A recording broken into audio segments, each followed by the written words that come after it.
Ce programme vous est présenté par Sonatrach.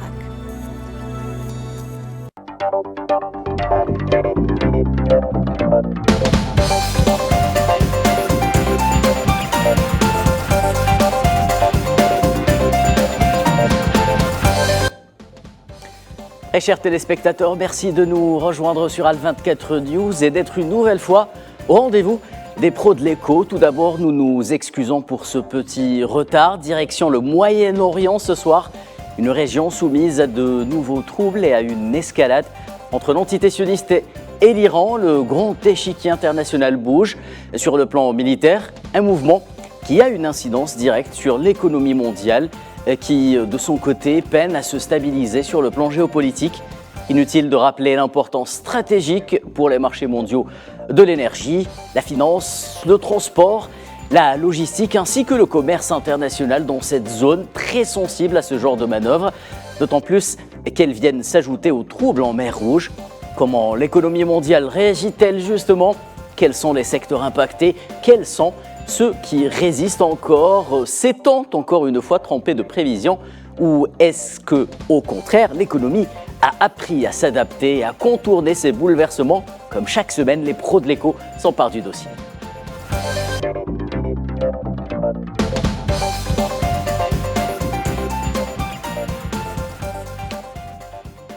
Pour m'accompagner ce soir, j'ai le grand plaisir d'accueillir sur le plateau des pros de l'écho Nazim Sini, enseignant agrégé d'économie à l'Université Aix-Marseille 1.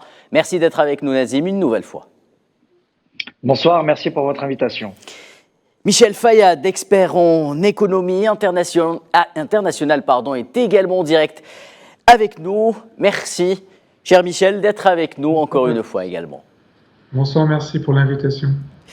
Alors avant de plonger dans le débat, un avant-goût, un aperçu de ce qui se passe au niveau de l'économie mondiale à la suite de ces quelques jours de bouleversement entre l'Iran et l'entité sioniste en région du Moyen-Orient. Dans ce sujet signé rédaction des Pros de l'Écho. Nouvelle escalade au Moyen-Orient sur fond de confrontation directe entre l'Iran et l'entité sioniste. Nouvelle épreuve en perspective donc pour l'économie mondiale dans une région sensible au moindre mouvement de la tectonique, de la géopolitique. Les nouvelles sont plutôt bonnes, mais comme vous le remarquez, l'une des choses qui pourrait nous faire sortir du chemin de la désinflation pourrait être une perturbation sur les prix du pétrole ou de l'énergie ou des matières premières, ou bien un blocage géopolitique. Dans les salles de marché, les voyants virent au rouge, même si pour le moment, le statu quo semble dominer les débats, avec pour commencer un prix du brut qui reste étonnamment stable, mais qui pourrait s'emballer dès la moindre escarmouche. Oui, le prix du pétrole réagit également de manière relativement stable ce matin, tout comme le prix de l'or. Tant qu'il n'y a pas de conflagration et qu'il s'agit d'un conflit régional, l'impact sur le marché boursier est relativement faible, même pour le moment. Ce qui fait craindre le pire aux économistes, c'est la manière dont les passages maritimes réagiront à ces menaces. La région abritant l'une, si ce n'est la plus importante porte maritime au monde, en l'occurrence le détroit d'Ormuz, par lequel transite 1/5 du volume de la consommation mondiale totale de pétrole chaque jour, soit en moyenne 20,5 millions de barils de pétrole brut, et ce d'autant plus que les États-Unis brandissent déjà la menace de nouvelles sanctions contre Téhéran. En ce qui concerne les sanctions, je m'attends à ce que nous prenions des sanctions supplémentaires contre l'Iran dans les prochains jours.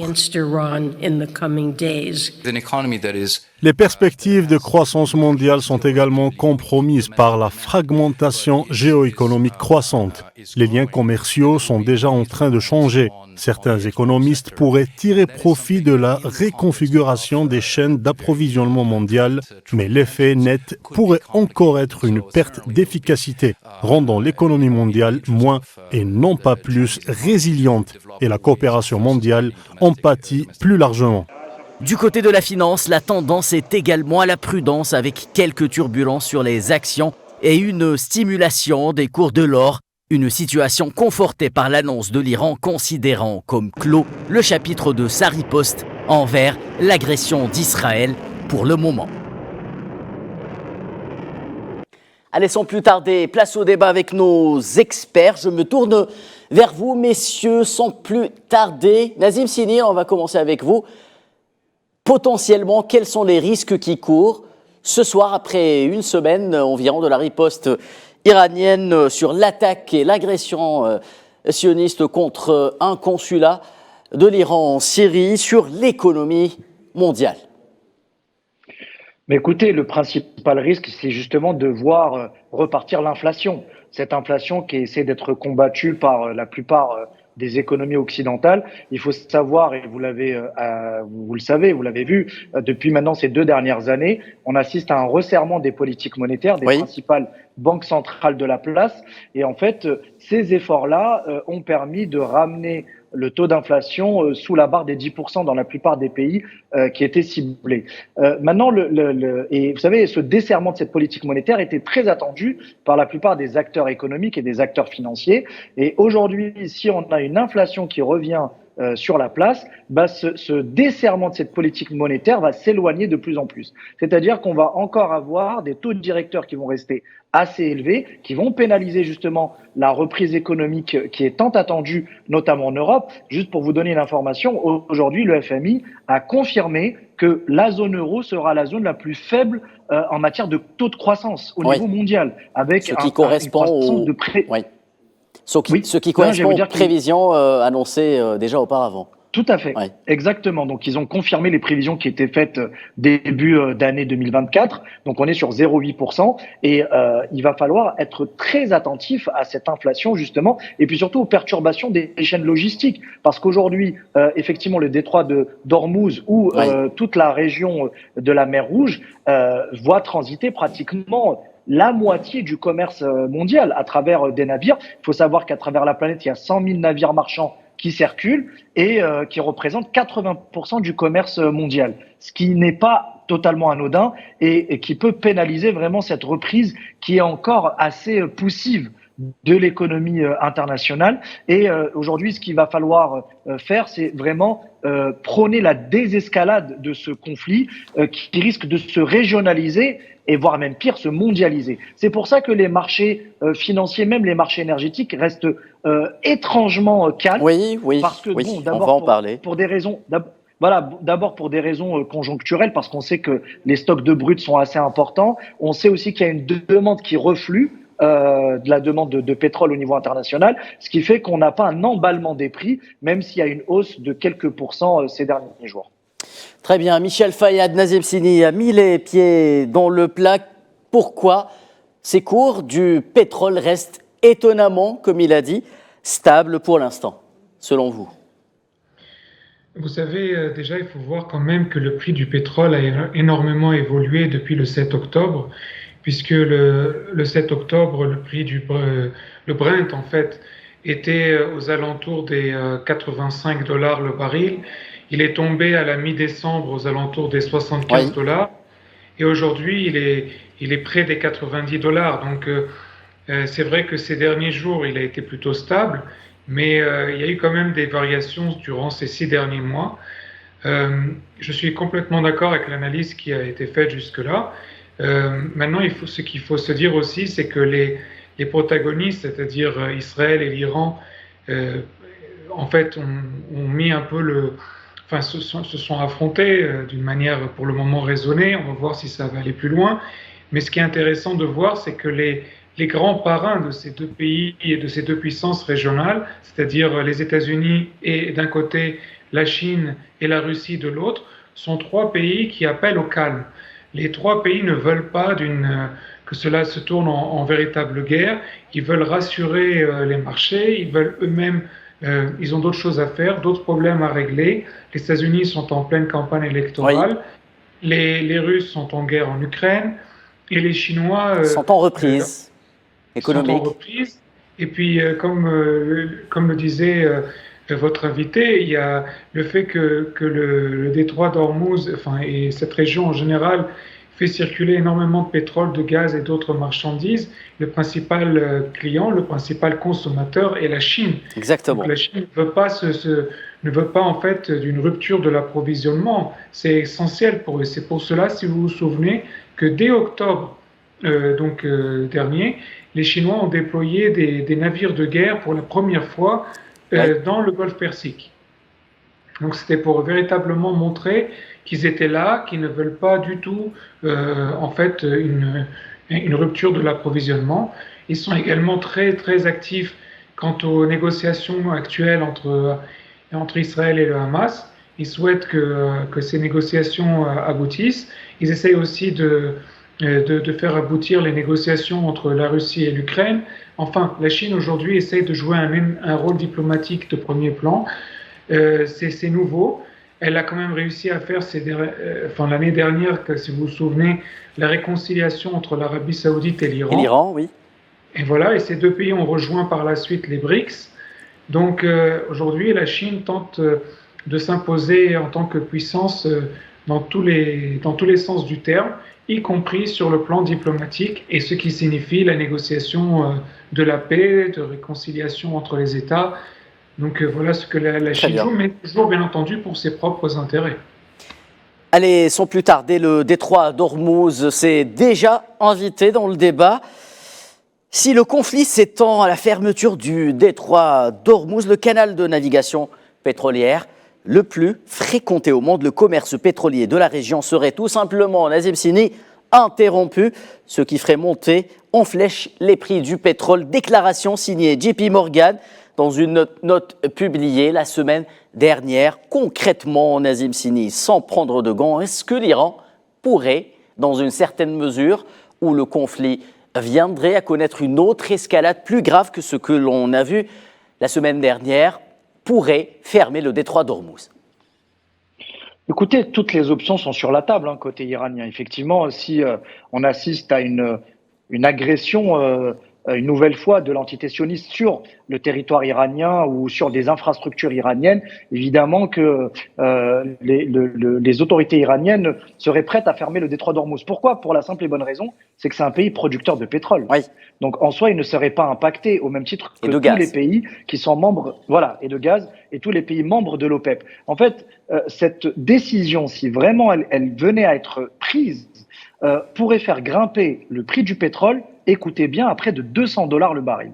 Ça, c'est les prévisions les plus catastrophistes de la plupart des analystes qui disent qu'effectivement, c'est-à-dire qu'on assécherait totalement le marché des produits pétroliers et gaziers.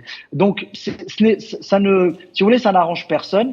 Pourquoi? Parce qu'on sait que nous vivons dans une économie qui est interconnectée. La mondialisation a fait en sorte que tous les pays sont interdépendants les uns des autres. Et forcément, si le prix du pétrole explose, ça va avoir des répercussions sur les produits finis qui sont pour la plupart importés par la plupart des pays de l'OPEP. Donc aujourd'hui, il n'y a pas d'intérêt, j'allais vous dire, tangible à ce que tous les pays rentrent dans une véritable guerre militaire, mais aussi une guerre économique qui mettrait à terre à nouveau l'économie mondiale, parce que je tiens à rappeler que cette nouvelle décennie de 2020 à 2030 a sacrément mal démarré avec une pandémie, une guerre russo-ukrainienne, des tensions au Moyen-Orient. Et je pense que la plupart des protagonistes, y compris la plupart des acteurs économiques, ne sont pas prêts à faire face à une énième crise qui viendrait mettre à mal la reprise économique avec son lot d'inflation, de chômage, de licenciements, etc.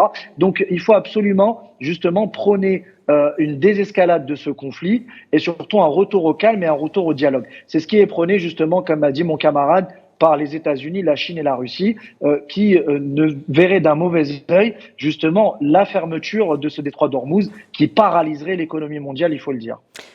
Même si nous l'avons vu dans le sujet présenté en début d'émission, Nazim Sini, les États-Unis, gendarmes du monde, par défaut, ont déjà brandi la menace, encore une fois, des sanctions économiques sur l'Iran. Michel Fayad, justement, environ 1/5 du volume, nous l'avons dit, de la consommation mondiale totale de pétrole passe par le détroit d'Ormuz chaque jour. L'Arabie Saoudite, l'Iran, les Émirats Arabes Unis, le Koweït et l'Irak, membres de l'OPEP, rappelons-le, exportent la majeure partie de leur brut par le détroit d'Ormuz. Le Qatar, premier exportateur mondial ou deuxième exportateur actuellement mondial de GNL, envoie la quasi-totalité de sa production par le détroit d'Ormuz. Est-ce que selon vous, c'est cela même qui explique la mesure exprimée par de nombreux États, y compris au Conseil de sécurité, par rapport justement à la menace brandie par l'Iran d'aller plus loin dans les formes qu'elle pourrait avoir de riposter contre les attaques et les agressions de l'entité sioniste. Je pense qu'il faut dire deux choses. La première, c'est qu'effectivement, la fermeture des détroits d'Ormuz risquerait de mettre à genoux l'économie mondiale. Il y a même des experts qui parlent, vous avez dit $200 le baril, mais il y a même certains qui parlent de $300 le baril. Exactement. Si jamais les détroits d'Ormuz étaient fermés. Maintenant, la question, c'est autre. C'est qu'en fait, est-ce que l'Iran lui-même a intérêt à fermer le détroit d'Ormuz? Je ne le crois pas. En fait, je pense que l'Iran ne le fera que s'il est vraiment acculé, qu'il n'a plus d'autre choix. C'est une question de survie du régime. Dans ce cas-là, l'Iran le ferait. Pourquoi je dis cela? Eh bien, tout simplement parce que depuis l'élection du président Raïssi à la tête de l'Iran, il a adopté une politique économique qui consiste à s'endetter auprès de la Banque centrale. Et donc, il y a énormément d'endettement de l'État vis-à-vis de la Banque centrale, des sociétés d'État vis-à-vis de la Banque centrale. Cette Banque centrale va chercher la liquidité auprès des banques iraniennes. Et donc, il y a un problème qui est en train de se constituer en Iran, qui est une inflation galopante, en fait, un endettement interne qui n'a pas véritablement d'autre chance de se maintenir, sinon il s'effondrerait, qu'à travers la vente du pétrole. Donc si la vente du pétrole venait à s'arrêter, il n'y aurait plus de devises, il n'y aurait plus de liquidité qui rentrerait dans le pays, et le système économique et financier iranien s'effondrerait. En fait, le régime iranien est parfaitement au courant de cette situation et donc veut vraiment essayer d'éviter d'en arriver à la fermeture du détroit d'Ormuz. En fait, si je veux parler un peu politique quelques secondes, l'Iran en fait ne veut en réalité ni fermer le détroit d'Ormuz ni se battre directement avec Israël parce qu'il sait que dans les deux cas, il aurait énormément de problèmes lui-même. Ce que l'Iran souhaite, c'est prolonger la guerre avec Israël via ses proxies, parce qu'il considère qu'en tant qu'armée régulière, combattant une autre armée régulière qui serait l'armée régulière israélienne, il n'a pas réellement de chance de gagner. Par contre, en utilisant le Hamas, le Hezbollah, le djihad islamique, les Hachis-Sha'abi irakiens et autres, il pense qu'avec ces guérillas, en fait, il peut fatiguer, lasser et gêner énormément les Israéliens jusqu'à en fait les faire perdre. Et les Iraniens, vous savez, ils ont une vision long terme. Donc c'est-à-dire que même s'ils pensent que bon, peut-être que dans une semaine ils vont pas forcément gagner de cette manière, mais peut-être dans un mois, peut-être dans un an, peut-être dans 10 ans, ils voient à long terme. Et eux, ils pensent qu'effectivement, en fin de compte, ils pourront vaincre Israël, mais encore une fois, pas directement, mais à travers ces forces de guérilla. Très bien, guérilla ou mouvement de résistance, pouvons-nous dire également. Je dis guérilla parce que le mode de combat est guérilla. Je comprends parfaitement, Michel Fayed, vos propos, Nazim Sini, dans ce climat justement électrique intervenu samedi dernier, donc 13 avril. Le porte-conteneur MSC Iris, d'une capacité de 14 300 EPV, battant pavillon portugais, mais, a-t-on dit, avec un propriétaire de l'entité sionite à la tête de ce navire, a été pris justement d'assaut par une milice de l'armée de l'Iran, un groupe de l'armée de l'Iran opérant en dehors de ses frontières. Il y a, Nazim Sini, d'un côté l'énergie, mais également le commerce international et la crainte que le même scénario de la mer Rouge ne se produise au niveau du détroit d'Ormuz. Et là, ça aurait des conséquences nettement plus graves, Nazim Sini. Totalement. C'est-à-dire que là, vous viendrez affecter et dérégler totalement toute la chaîne logistique, la supply chain internationale. Déjà que énormément de bateaux, pratiquement 40% des bateaux qui passaient par le canal de Suez, donc sont obligés de contourner cette zone parce qu'elle est de plus en plus dangereuse, en passant par le cap de Bonne-Espérance, rallongeant les délais de livraison d'une dizaine de jours. Alors imaginez si en plus certains bateaux ou certains navires si certains navires ou certains bateaux feraient l'objet de saisies ou d'une attaque de l'armée iranienne. Donc aujourd'hui, ce qui est important de rappeler, c'est que il va falloir pour les armateurs trouver des solutions. Et vous n'avez pas des voies de navigation qui peuvent se démultiplier. Vous n'avez pas d'autres solutions. Donc aujourd'hui, il va falloir s'attendre dans les semaines à venir à ce qu'il y ait justement des conséquences en matière de hausse du coût du fret, en matière également de rallongement des délais de livraison, ce qui va impacter l'ensemble des industries, notamment des intrants, et aussi qui va alimenter mécaniquement l'inflation sur le transport maritime. Donc, ce qu'il va falloir, c'est surtout dialoguer et discuter avec le régime iranien pour justement leur faire entendre raison afin que cette zone du monde, cette zone maritime puisse être épargnée, ne puisse pas faire l'objet justement d'assauts de l'armée iranienne, parce qu'en fait, c'est toute la chaîne logistique mondiale qui est totalement perturbée. Et vous avez raison de le dire, c'est que si vous avez le détroit d'Ormuz qui serait fermé avec le canal de Suez, ou du moins la mer Rouge qui serait complètement paralysée. Saturée peut-être, du moins, oui. Saturée, oui, tout à fait. Là, vous avez une véritable problématique au niveau de la chaîne logistique mondiale. Très bien, Michel Fayad, même question, des conséquences peut-être nettement plus graves si des navires venaient à être ciblés au niveau du détroit d'Ormuz, s'ajoutant à ce qui se passe justement et ce dont les Houthis yéménites sont à l'origine en mer Rouge. Oui, vous savez, donc d'un côté, vous avez les Yéménites, donc les Houthis qui ont paralysé la mer Rouge et qui ont même paralysé le port d'Elat au sud d'Israël, qui est quasiment vide aujourd'hui en termes d'activité, qui était un port qui comptait énormément pour l'économie israélienne. On sait également depuis 2006 que le Hezbollah est capable de frapper le port d'Haïfa, qui est le plus grand port d'Israël. Et donc, il y a une capacité de nuisance au niveau donc des ports israéliens, au niveau des mers, donc on l'a dit, la mer Rouge, le golfe Persique, mais il y a également la mer Méditerranée, oui. Puisque, nouveauté, le Hezbollah également a menacé Israël de frapper des tankers pétroliers et gaziers du côté de l'est de la Méditerranée, s'il en était forcé ou si les Israéliens menaient une agression sur le sol libanais. Et donc, il y a une véritable... En fait, les eaux sont aujourd'hui un nouveau front militaire pour tous ces protagonistes. Et le problème, c'est que, comme vous le dites, il y a des conséquences mondiales à ce conflit au niveau maritime qui s'élargit, et parce que ce sont les principales mers pour le monde. Voies maritimes, oui. Oui. Vous pouvez poursuivre, Michel Fayad, si vous le souhaitez.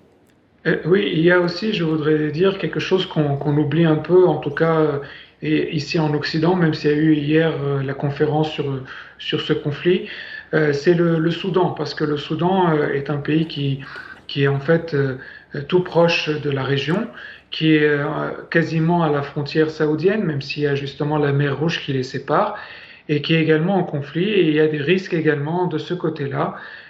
Donc, il faut vraiment voir cette région dans le sens le plus large possible. Il y a une ébullition extrêmement importante. Rappelez-vous également, il y a quelque temps, lorsque les Iraniens ont bombardé le Pakistan, et le Pakistan a répliqué en bombardant l'Iran, il y a en fait un élargissement de plusieurs conflits à la fois qui pourrait vraiment entraîner le monde dans l'inconnu. Très bien, et il y avait d'un côté, je le disais donc, l'énergie, le commerce international, les marchés boursiers étaient également concernés par ce qui se passait la semaine dernière. Les marchés mondiaux gardaient leur calme lundi en attendant les futurs développements du conflit au Moyen-Orient. Les frappes iraniennes, justement, ont eu un impact relativement faible sur les bourses mondiales ainsi que sur les cours du pétrole, rappelons-le. Plusieurs indices boursiers européens ont ouvert en légère progression et ont évolué toujours dans le vert à la mi-journée. Nous allons en faire le détail avec nos invités juste après une toute courte pause.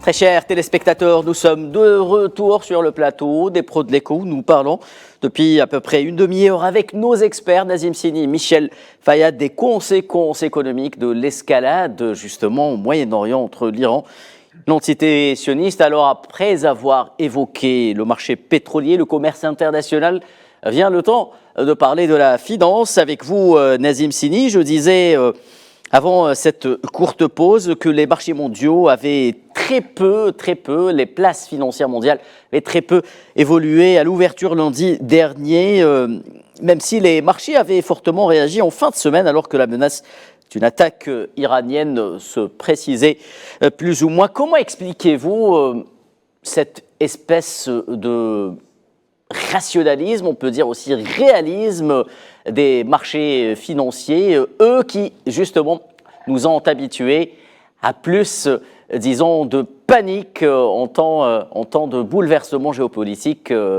comme ceux auxquels on a assisté en début de semaine?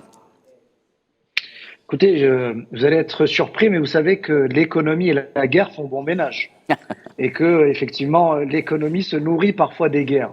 Et pourquoi je vous dis ça? Parce que effectivement, beaucoup d'analystes ont été très étonnés du calme et surtout de la sérénité qui se dégageait des marchés financiers. Bon, d'abord, il faut pas mélanger les deux marchés que sont le marché de l'énergie et ceux des actions et obligations, parce qu'ils répondent à leurs propres mécanismes. Il faut juste savoir que le début d'année 2024, c'était la période des annonces de certains résultats, donc de pas mal d'entreprises, notamment celles qui sont cotées au S&P 500, au Nasdaq également, et on a eu de très bons résultats des entreprises. Ce qui fait que le marché des actions et même les places européennes étaient plutôt ouvraient leurs séances plutôt sur de bons auspices. Maintenant, ce qui se passe, c'est qu'on a l'impression qu'il y a une décorrélation entre ce qui se passe sur les marchés financiers et également ce qui se passe en matière de géopolitique. On a l'impression que les marchés financiers ne sont pas concernés par ce qui se passe au Moyen-Orient. C'est un peu le sentiment que donne la réaction justement des différents investisseurs et des prises de position qu'on assiste, que ce soit sur les marchés européens avec le CAC 40 ou au Euronext notamment, ou notamment au niveau de Wall Street. En revanche, là où il va falloir être très prudent, c'est que si ces tensions perdurent et qu'on assiste à une escalade et à un conflit qui se régionalise et qui se mondialise, parce que mon camarade l'a dit tout à l'heure, il a parfaitement raison, c'est que le Moyen-Orient est devenu une véritable poudrière. Même si vous étendez, enfin du moins en étendant justement cette région, notamment à la Corne de l'Afrique, mais également aux portes de l'Asie. Et effectivement, si cette poudrière était amenée à exploser, là on peut avoir des conséquences dramatiques sur les marchés financiers, qu'il soit celui des actions ou celui de l'énergie. Actuellement, on voit que les discours sont plutôt d'appel au calme, d'appel à la désescalade. Ça a été le cas notamment des présidents en Europe, notamment Macron, des chefs de gouvernement espagnols et allemands. Donc ça veut dire qu'il y a une volonté de retrouver une sorte de sérénité dans cette région pour éviter un embrasement qui impacterait justement et affaiblirait l'économie mondiale. Michel Fayad, pour rester dans le même contexte, une certaine pression a été tout de même notée sur les actions avec un stimulus sur l'or. Comment expliquer ce mouvement? Est-ce que les investisseurs en temps de bouleversement géopolitique ont moins de confiance dans la monnaie et préfèrent se réfugier dans l'or? Vous savez, avec la pandémie du Covid et ensuite la guerre en Ukraine, les marchés et les États commencent un peu à être vaccinés de tous les problèmes et essayent de trouver d'autres alternatives. Cela fait longtemps que les Chinois, les Russes et autres se tournent vers l'or notamment, oui. Que l'or prend énormément de valeur. Mais juste pour revenir par rapport au conflit israélo-palestinien ou israélo-iranien, l'or en octobre dernier était un peu au-dessus des 1900 $ l'once. Aujourd'hui, l'or est à plus de 2400 $ l'once. Donc il y a quand même eu près de 2400 $. Oui, près de 2400, oui. Tout à fait. Donc en fait, il y a quand même eu une augmentation de quasiment 500 $ l'once en l'espace de 6 mois, ce qui est quand même énorme. Mais dans le même temps, vous devez aussi prendre en compte le fait qu'aux États-Unis, avec l'autorisation qui a été faite au Bitcoin en fait, de faire des ETF en Bitcoin. Et donc, tous les grands fonds d'investissement américains s'y sont lancés. Et on a vu donc, entre octobre et aujourd'hui, donc le Bitcoin se multipliait par plus de 2. C'est-à-dire qu'en octobre, le Bitcoin s'échangeait aux alentours des 25 000 euros. Et aujourd'hui, le Bitcoin est à plus de 57 000 euros, il me semble. Donc, c'est plus que le double. Donc, l'or, le Bitcoin, il y a énormément de valeurs de refuge pour les sociétés, les fonds d'investissement, les fonds souverains, les États. Et donc, tout le monde se tourne vers ces valeurs qu'ils considèrent aujourd'hui de refuge parce qu'effectivement, il y a une peur de la monnaie, parce que les monnaies occidentales, que ce soit le dollar ou l'euro, se sont basées énormément sur une politique d'endettement. Vous savez que l'endettement aux États-Unis est vraiment énorme et que les Américains ont rehaussé l'autorisation d'endettement à plusieurs reprises. Donald Trump souhaitait empêcher cela et donc les États-Unis ont quand même plus de 30 000 milliards de dollars de dettes. Et en Europe, c'est également la même chose. On a vu que la France, par exemple, a aujourd'hui une dette qui est supérieure à 100% du PIB. Dans le même temps, les Russes, les Chinois, les Algériens et d'autres pays ont un taux d'endettement assez faible qui leur permet d'essayer de rebondir autrement en visant non pas sur le dollar et l'euro, mais en misant plutôt sur l'or, le bitcoin, les matières premières en général. Oui. Et elles s'en sortent quand même assez bien. Très bien, merci pour ces explications, Michel Fayad. Au moment où l'on se parle, l'or et le cours de l'or est en baisse de 1,46%. Nazim Sini, nous l'avons vu lors plutôt dans le sujet présenté en début d'émission, le FMI qui craint justement pour la santé de la coopération économique mondiale et évoque une nouvelle fois le poids de la fragmentation économique auquel s'ajoute celui des bouleversements géopolitiques. Doit-on craindre peut-être pour le deuxième semestre de cette année à ce que les prévisions de la croissance mondiale ne reviennent à être revues de leur côté en baisse ? Oui, totalement. Je pense qu'il va y avoir un nouveau rapport pour le dernier semestre 2024 parce qu'effectivement, on n'avait pas anticipé des chocs exogènes. Et vous vous souvenez, on en avait parlé d'ailleurs dans votre émission au début d'année en disant que les prévisions du FMI étaient tenables à condition qu'on n'assiste pas à des chocs géopolitiques que nous n'avions pas prévus. Et le conflit qui est en train de naître entre l'Iran et l'entité sioniste n'était pas prévu. N'était pas prévisible, même si on sentait une forme de velléité entre les belligérants. Mais aujourd'hui, vous parliez de coopération internationale, vous savez, cette coopération a été ébranlée depuis maintenant plusieurs années. Pourquoi ? Parce que on a créé artificiellement deux blocs, une sorte de guerre froide économique entre le bloc de l'Est et le bloc de l'Ouest, entre le Sud global et les économies industrialisées. Parce qu'aujourd'hui, le Sud global, représenté par les BRICS, est en train de disputer le leadership économique de ces pays industrialisés qui sont des pays vieillissants, dont les démocraties sont en crise, dont les régimes sont en train de vaciller. Aujourd'hui, ces pays-là industrialisés veulent défendre leur dernier précaré, veulent défendre leur cercle d'influence, notamment sur le continent africain. Et l'émergence du Sud global en tant que puissance économique, puissance industrielle, puissance technologique, mais aussi, et c'est nouveau, puissance démographique, est en train de rabattre les cartes, justement, de la coopération internationale. Aujourd'hui, vous allez voir clairement un monde qui va se scinder en deux, entre des pays des pays endettés et qui détiennent un quasi-monopole sur notamment des conflits internationaux en matière d'influence, et puis d'autres pays qui justement veulent quelque part reconfigurer le commerce international dans une vision, j'allais dire, plus multipolaire et pour la défense des intérêts de leur peuple. Donc c'est pour ça que, et si vous voulez, ça s'est accentué surtout avec le conflit russo-ukrainien, où les Occidentaux ont clairement demandé à tous les pays de prendre position pour l'Ukraine, alors qu'à ce moment-là, il fallait prendre position pour la paix. Vous voyez, donc c'est là toute la nuance. Et je pense que pour les années à venir, il va falloir justement retrouver la voie du dialogue où on va assister à une fragmentation un peu plus exacerbée. Très bien, alors malgré ces risques, le FMI relève ses prévisions de croissance toujours pour 2024, mais ce sont des prévisions, vous l'avez dit Nazim Sini, qui devraient être revues à la baisse au cours du deuxième semestre 2024. Intéressons-nous, messieurs, maintenant à cette zone d'Asie, du Sud-Est, Asie et Pacifique, qui est directement concernée par ce conflit. La Chine, vous en avez parlé en début d'émission également, Michel Fayad, qui est en pleine reprise économique, une reprise économique qui tâtonne en quelque sorte, tirée à la baisse par ce problème endémique auquel fait face la Chine dans le secteur de l'immobilier. Quelles seraient les conséquences à court terme si ce conflit venait à s'exacerber sur l'économie chinoise? Eh bien, ce serait catastrophique puisque la Chine est l'usine du monde en fin de compte. Donc, elle a énormément besoin d'énergie.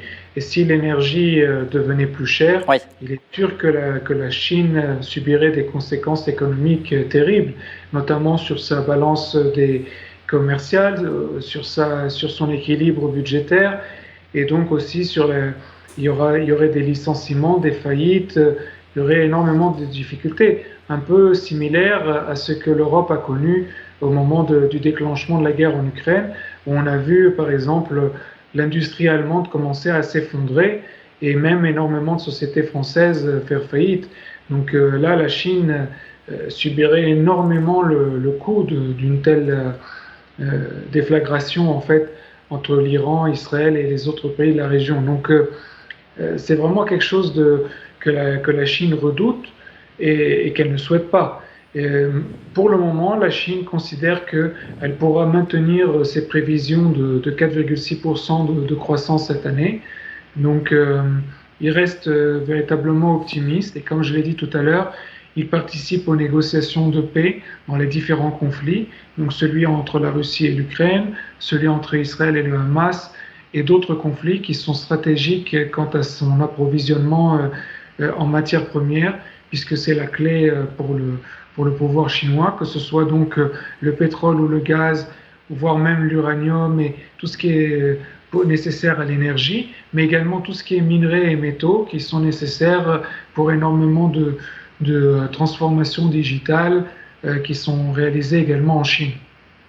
Très bien, Nazim Sini, le FMI qui pense que l'inflation globale à l'échelle mondiale devrait baisser de 6,8% en 2023 à 5,9% en 2024, puis 4,5% en 2025. Vous en avez également parlé en début d'émission, cette inflation qui a fait des ravages en Europe, 2 ans pratiquement que l'Europe se démène avec des politiques monétaires resserrées. Vous l'avez expliqué de la part de la BCE, en conformité avec ce que fait la Fed aux États-Unis. Est-ce que un conflit exacerbé viendrait saper peut-être les résultats de ces politiques choisies par la BCE afin d'essayer de contenir cette inflation et de tenter de relancer la croissance dans ce continent qui connaîtra, vous l'avez dit également, l'une des pires croissances de son histoire?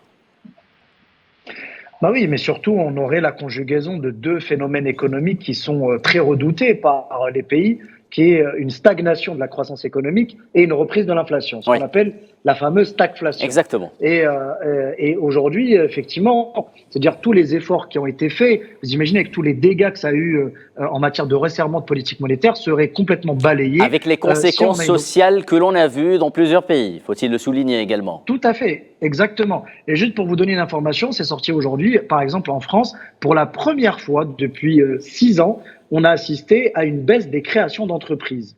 Et vous savez, c'est un signal très fort. Ça veut dire qu'aujourd'hui, il y a moins de confiance dans l'avenir du pays. Ça veut dire qu'aujourd'hui, la France va entrer au fur et à mesure dans une forme de récession. D'ailleurs, c'est le cas de l'Allemagne, techniquement. Elle est en récession, l'Allemagne.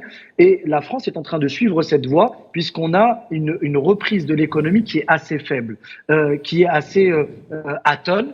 Et effectivement, si vous voulez, la difficulté qui se pose pour les banques centrales, c'est de se dire, est-ce que je desserre les taux sur les taux directeurs pour permettre une relance de l'économie par de l'endettement, et donc quitte à laisser s'échapper l'inflation, ou au contraire, est-ce que je continue à resserrer cette politique et justement à paralyser les marchés financiers et par conséquent les marchés immobiliers. Parce que vous avez évoqué les marchés immobiliers en Chine et il faut aussi rappeler que le marché immobilier en Europe est complètement bloqué et complètement paralysé, au même titre qu'en Angleterre, qu'aux États-Unis également. Sachant que l'immobilier et le bâtiment, ce sont quand même de véritables baromètres de la bonne santé d'une économie. Donc aujourd'hui, il y a de véritables dilemmes. Et surtout, on n'a pas de formule magique. Aujourd'hui, on a l'impression que quelle que soit la décision qui sera prise, cette décision est mauvaise. Donc là, l'objectif, ou du moins la philosophie qui règne au sein des dirigeants et des gouverneurs des banques centrales, des différentes banques centrales, c'est de se dire quel choix dois-je faire entre la peste et le choléra? Et c'est très important parce que les prochains mois qui vont suivre vont donner des indications claires sur la politique monétaire, la politique budgétaire, mais aussi la politique économique des pays, surtout des pays qui souffrent le plus de l'inflation. Et c'est d'abord l'Europe, mais aussi les États-Unis. Et je tenais, pour finir, à vous rappeler juste cette dernière chose. Effectivement, les prévisions sont plutôt optimistes pour un reflux de l'inflation. Donc, qui passerait de 6 à 5%, voire même à 4% d'ici 2 ans. Mais je tiens à rappeler que c'est quand même des taux qui sont 2 fois supérieurs à ce qu'on avait avant Covid. Oui. C'est-à-dire que 2018 et 2019, si vous prenez les taux d'inflation à l'époque, on était sur des ratios entre 2 et 2,5%. Très bien, Nazim Sini. Il y a également l'apparition des taux d'inflation négatifs pour certains pays, qui est également un signe d'une stagnation au niveau de la croissance économique qui est très inquiétant, notamment pour le Maroc, par exemple, ou d'autres pays de la région méditerranéenne. Michel Fayad, dans ce genre de situation, il y a beaucoup de perdants, mais il y a toujours également des gagnants. Selon vous, qui pourrait tirer profit de cette situation, la situation d'une escalade majeure entre l'entité sioniste et l'Iran dans la région du Moyen-Orient, à commencer par exemple par les États-Unis qui pourraient justement faire d'une pierre deux coups, continuer à tenter d'assécher l'approvisionnement en pétrole peut-être en direction de la Chine et renforcer ses exportations de GNL dans le même temps, vers l'Europe qui est devenue son premier client. Oui, il est clair qu'économiquement, les États-Unis gagneraient à une déflagration régionale, puisque, comme vous le dites, les États-Unis affaibliraient ainsi la Chine pour son approvisionnement, et également les États-Unis pourront également continuer à vendre leurs armes aux Israéliens, et on sait que la guerre a déjà coûté plus d'1 milliard de dollars aux Israéliens. Ce milliard de dollars est dû aux Américains en tout cas. Donc les Américains ont tout à gagner à une poursuite de la guerre et même une déflagration sur le plan économique. Mais comme je le disais tout à l'heure, il y a les élections présidentielles aux États-Unis et ça nuance cette analyse parce que Joe Biden a en tête en fait ce qui s'était produit pour George Bush père après la guerre du Golfe en 91, puisqu'il n'avait pas réussi ensuite à l'emporter aux élections présidentielles de 92. Donc, Joe Biden a extrêmement peur que ce scénario se reproduise contre lui et donc essaye d'éviter que la guerre en fait se répand sur toute la région et se poursuit de manière importante et souhaite une pacification des choses donc au niveau de la région du Moyen-Orient et même par rapport à la guerre en Ukraine, vous avez vu qu'il a commencé à déclarer récemment que dorénavant l'Ukraine est un peu le problème de l'Europe plus que celui des États-Unis. Donc il y a un certain désengagement de la part des États-Unis qui commence à se faire sentir à la fois sur le front ukrainien et sur le front donc israélien et aux grandes dames et des Ukrainiens et des Israéliens. Mais cela s'explique, comme je le dis, en raison des élections présidentielles à venir en fin de temps. Nazim Sini, très rapidement, même question les États-Unis qui pourrait être, malheureusement, on me fait signe qu'on n'a pas le temps de vous poser cette dernière question, Nazim Sini. On le fera peut-être lors des prochains numéros. Mesdames et messieurs, c'est la fin des Pros de l'écho. Merci de nous avoir prêté attention. Merci à Nazim Sini, Michel Fayad, nos experts qui ont été en direct avec nous ce soir pour répondre à nos questions. Merci à l'équipe technique qui veille au bon déroulement de cette émission. Excellente soirée. Excellente suite des programmes sur Al24.